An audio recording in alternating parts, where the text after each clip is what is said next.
এদিকে হাইকোর্টের সাময়িক স্বস্তি অর্জুন সিং এর এবং বুধবার পর্যন্ত পিছিয়ে গেল জামিন শুনানি।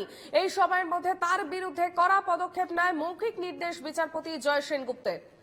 হাইকোর্টের সাময়িক স্বস্তি অর্জুন সিং এর এবং যেমনটা জানা যাচ্ছে বুধবার পর্যন্ত পিছিয়ে গেল জামিন শুনানি। এই সময়ের মধ্যে তার বিরুদ্ধে কোনো কড়া পদক্ষেপ নেওয়া যাবে না, এমনটাই মৌখিক নির্দেশ দিয়েছেন বিচারপতি জয় সেনগুপ্ত।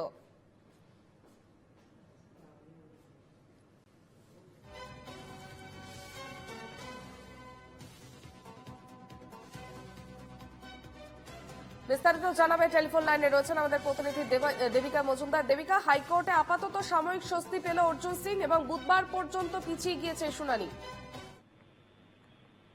দেখো, অর্জুন সিং এর মামলার আজ শুনানি ছিল, যেখানে এদিন মামলার আইনজীবী কল্যাণ বন্দ্যোপাধ্যায় তিনি এদিন এজলাসে হাজির ছিলেন না।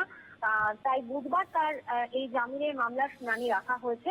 তবে এই সময়ের মধ্যে অর্জুনের বিরুদ্ধে কোনো কড়া পদক্ষেপ নেওয়া যাবে না বলে মৌখিক নির্দেশ দিয়েছেন বিচারপতি জয় সেনগুপ্ত। তবে এই মামলায় আগামীতে অর্জুন সিং কতটা স্বস্তি পাবেন সেটা নির্ভর করবে পরবর্তী শুনানির ওপরেই। বেশ, দেবিকার সঙ্গে থাকো।